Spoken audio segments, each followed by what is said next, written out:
Улсын их хурлын дарга эрхэм гишүүдээ.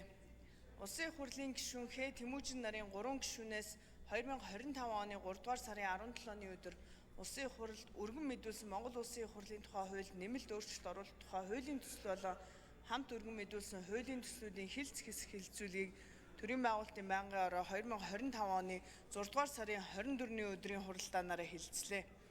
Хууль санаачлагч хууль сахиулах гэмт хэрэгтээ тэмцэх зорилгоор явуулдаг гүйцэтгэх ажил, нууц мөрдөн шалгах ажиллагаа, ял идлүүлэх ажиллагааны явцад хэрэгжүүлж байгаа гүйцэтгэх ажил парламентын хяналтыг улсын их хурлд үндсэн хуулиар олгогдсон бүрэн эрхийн хүрээнд цогц байдлаар хэрэгжүүлснээр үндсэн хуулиар иргэнд олгогдсон эрх чөлөөг хамгаалах парламентын хяналтын механизм бүрдэнэ гэж үзсэн байна.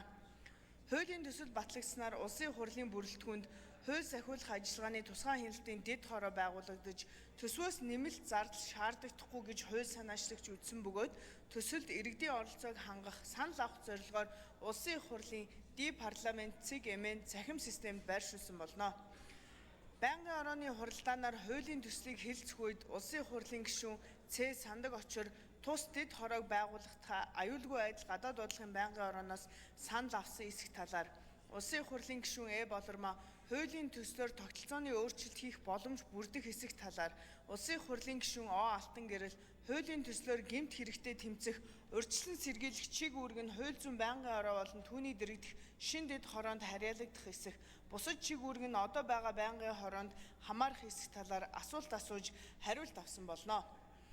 Улсын их хурлын гишүүн Г. Уянга шиг хуулийн төслийг дэмжиж байгаагаа илэрхийлээд улсын их хурл мэдээлэл авч хяналт тавих талаар улсын их хурлын гишүүн Ж. Баярмаа хуулийн төслөөр хүний эрхтэй холбоотой хуулийн хэрэгжилтэд хяналт тавих боломж бүрдэх талаар улсын их хурлын гишүүн О. Алтан гэрэл гүйцэтгэх ажил нэрээр хүний эрхийг зөрчигдөө тэмцэх улсын их хурлын хяналтыг хэрэгжүүлэх үр дүнтэй бүтэц бий болох талаар улсын их хурлын гишүүн Ил Ган Төмөр улсын их хурл бүрэн эрх хянан шалгах чиг үүргээс сэргээж хүний эрх зөрчигдөж хяналт алдагдаж буй нөхцөл байдлыг залруулах талаар улсын их хурлын гишүүн Ж. Бат Эрдэнэ Монгол Улсын их хурлын тухай хууль заасны дагуу аюулгүй байдал гадаад бодлогын байнгын орооноос санал авах талаар санал гаргасан болно.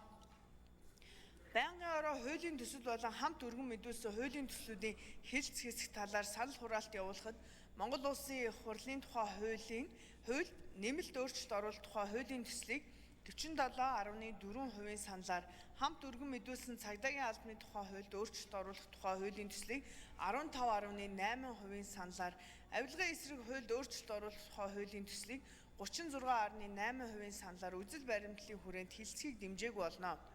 Улсын их хурлын эрхэм гишүүдээ.